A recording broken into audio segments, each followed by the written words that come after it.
Hi friends, स्वागत है आप सबका जीके स्टडीज़ में।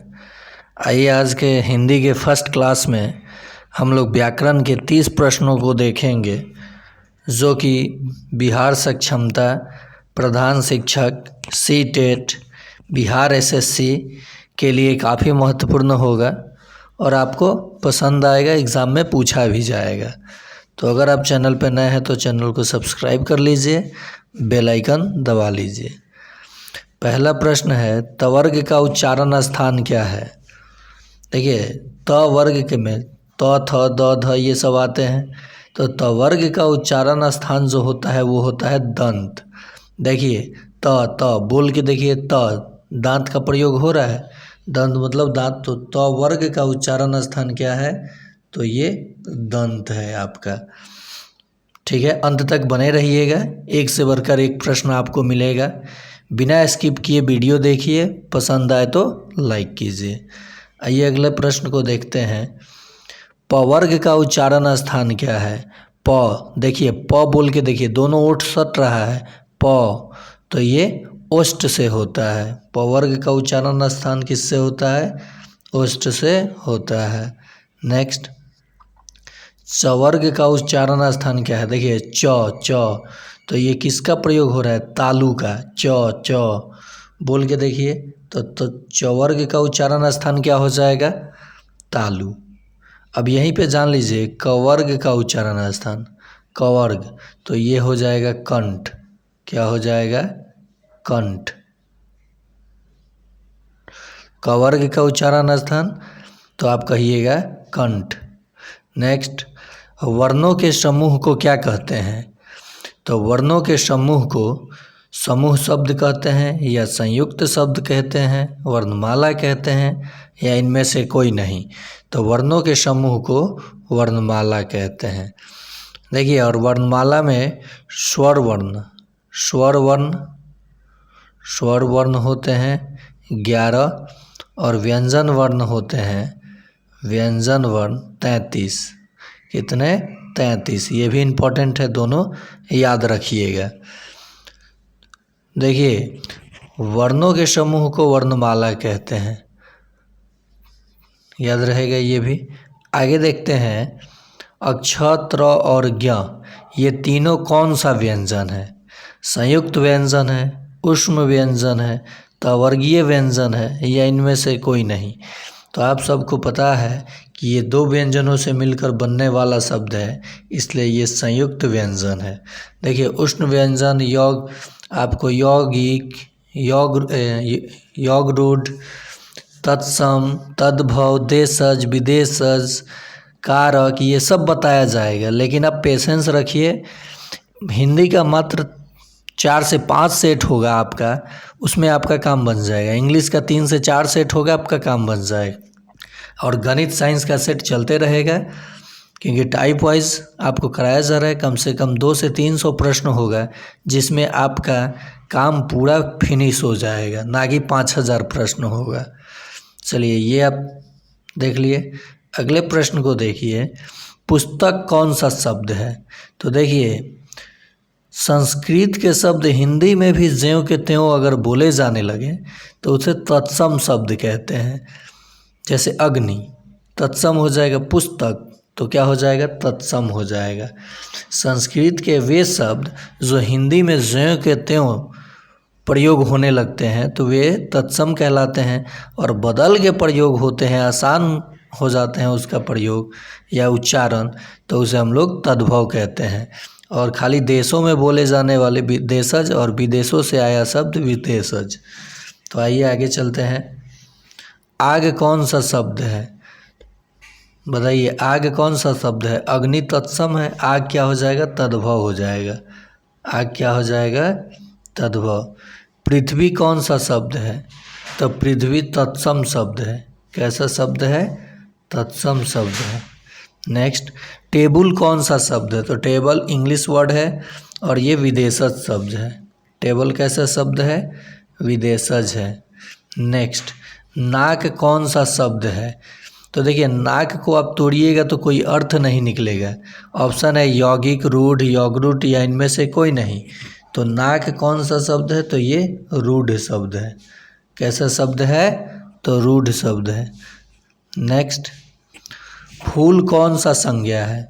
तो देखिए आप लोग पहले ये जान लीजिए, किसी भी स्थान या व्यक्ति के नाम को आप क्या कहते हैं? संज्ञा। संज्ञा के 5 भेद होते हैं और आधुनिक काल में संज्ञा को 3 ही भेद माना जाता है। व्यक्तिवाचक संज्ञा, उसके बाद कंटेबल और अनकंटेबल, यानी नाउन को गिने जा सकने वाले काउंटेबल और नहीं गिने जा सकने वाले अनकाउंटेबल। लेकिन हम लोग संज्ञा के 5 भेदों में से व्यक्तिवाचक, जातिवाचक, समूहवाचक, भाववाचक और द्रव्यवाचक, ये आपके संज्ञा के 5 भेद हैं। तो फूलों की एक अपनी जाति होती है। बैल, गाय, ये सब कैसा हो जाएगा? लड़का, लड़की, जातिवाचक संज्ञा हो जाएगा। और जो लोग समूह में रहते हैं, जैसे मेला, झुंड, भेड़ियों का झुंड, ये सब समूह हो जाएगा। और एक किसी खास जगह, खास व्यक्ति, खास किताब का नाम हो तो वो व्यक्तिवाचक हो जाएगा। और जिसे केवल महसूस किया जा सके, उसे छुआ नहीं जा सके, वो भाववाचक हो जाएगा। जिसे मापा तौला जाता है वे द्रव्यवाचक हो जाएगा। तो फूल कैसा है? तो ये जातिवाचक संज्ञा है। ईमानदारी कौन सा संज्ञा है? तो ईमानदारी को आप देख सकते हैं, ईमानदारी अनुभव किया जा सकता है, तो ये कैसा हो जाएगा? भाववाचक संज्ञा, अनुभव, भाववाचक। नेक्स्ट, लंबोदर कौन सा शब्द है? तो देखिए लंब है उदर जिसके, यानी गणेश जी, तो ये यौगरूढ़ हो जाएगा। नेक्स्ट, सोना कौन सा संज्ञा है? तो सोना को तौला जाता है। ऑप्शन है भाववाचक, समूहवाचक, द्रव्यवाचक, इनमें से कोई नहीं, तो ये द्रव्यवाचक संज्ञा है। आपको ऑप्शन में जवाब देना है कमेंट में। 1 नंबर प्रश्न का है, चावल कौन सा संज्ञा है? चावल। ऑप्शन ए है भाववाचक, ऑप्शन बी है द्रव्यवाचक। ठीक है, चलिए नेक्स्ट प्रश्न पे चलते हैं। मैं कौन सा पुरुष है? मैं कौन सा पुरुष है? तो मैं तो उत्तम पुरुष है। तो देखिए उत्तम पुरुष, मध्यम पुरुष, अन्य पुरुष, इनमें से कोई नहीं, तो मैं उत्तम पुरुष है। नेक्स्ट, आप कौन सा सर्वनाम है? तो आप निश्चयवाचक सर्वनाम है। क्या कौन सा सर्वनाम है? तो ये निश्चयवाचक सर्वनाम है। नेक्स्ट, पुष्प कौन सा शब्द है? तो देखिए पुष्प है, संस्कृत में भी यही बोला जाता है, तो ये तत्सम हो जाएगा। नेक्स्ट, ख्याल कौन सा शब्द है? तो ख्याल जो है ये विदेशज शब्द है। ख्याल कैसा शब्द है? विदेशज शब्द है। तेंदुआ कौन सा शब्द है? तो तेंदुआ हम लोग लोकल भाषा में बोलते हैं, अपने देशों में बोलते हैं, तो ये देशज शब्द है। तेंदुआ कैसा शब्द है? तो देशज शब्द है। अब देखिए लोटा, पगड़ी, डोरी, ये सब कैसा शब्द है? देशज शब्द है। नेक्स्ट, गोल विशेषण है। तो देखिए गोल क्या है, कौन सा विशेषण है? तो सर्वनामिक विशेषण, परिणामवाचक विशेषण, गुणवाचक, इनमें से कोई नहीं। तो किसी वस्तु की गुण है कि वो गोल है, तो ये गुणवाचक विशेषण है। नेक्स्ट, कोई विशेषण है। देखिए कोई, तो ये कोई, कुछ, थोड़ा, तो ये कैसा विशेषण है? परिणामवाचक, सर्वनामिक, गुणवाचक विशेषण, या इनमें से कोई नहीं, तो ये सार्वनामिक विशेषण है। नेक्स्ट, तुम जा रहे हो, ये कौन सा काल है? देखिए अभी वर्तमान में उजारा है, तुम जा रहे हो, कौन सा काल है? तो ये वर्तमान काल है। नेक्स्ट, नाक कौन सा लिंग है?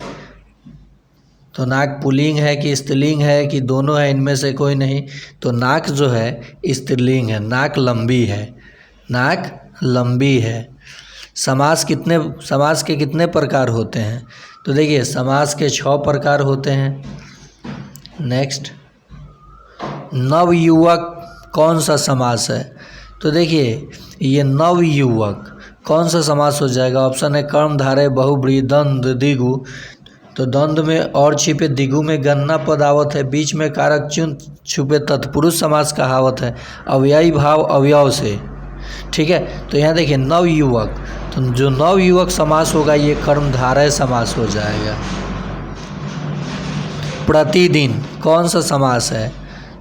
ऑप्शन है बहुब्रीहि, द्वंद्व, अव्ययी भाव और द्विगु, तो ये अव्ययी भाव समास हो जाएगा प्रतिदिन। नेक्स्ट, देशभक्ति कौन सा समास है? तो देखिए देश के लिए भक्ति, इसमें कारक चिन्ह छुपा हुआ है, तो ये तत्पुरुष समास हो जाएगा। नेक्स्ट, नीलकंठ कौन सा समास है? तो नीला है कंठ जिसके, यानी जितने भी भगवान के नाम आते हैं वो सब बहुब्रीहि समास हो जाते हैं। जैसे बिना पानी, देखिए नीलकंठ का था तो नीलकंठ, तो ये बहुब्रीहि समास हो जाएगा। नीलकंठ कैसा समास हो जाएगा? बहुब्रीहि समास हो जाएगा। बहुब्रीहि, जितने भी भगवान के नाम आएंगे वो सब बहुब्रीहि। पाप पुण्य, पाप और पुण्य विपरीतार्थक शब्द अगर एक साथ हो तो द्वंद्व में और छिपे तो द्वंद्व हो जाएगा, द्वंद्व। नेक्स्ट और आखिरी प्रश्न है, आप लोगों को मुझे उम्मीद है कि आप लोगों को पसंद आएगा, लाइक ज़रूर करेंगे और वीडियो को शेयर ज़रूर करेंगे। दोपहर कौन सा शब्द है? तो देखिए गणना पद आ गया ना, तो द्वंद्व में और छिपे द्विगु में गणना पद आवत है, तो ये द्विगु समास हो जाएगा। तो आज के लिए इतना ही।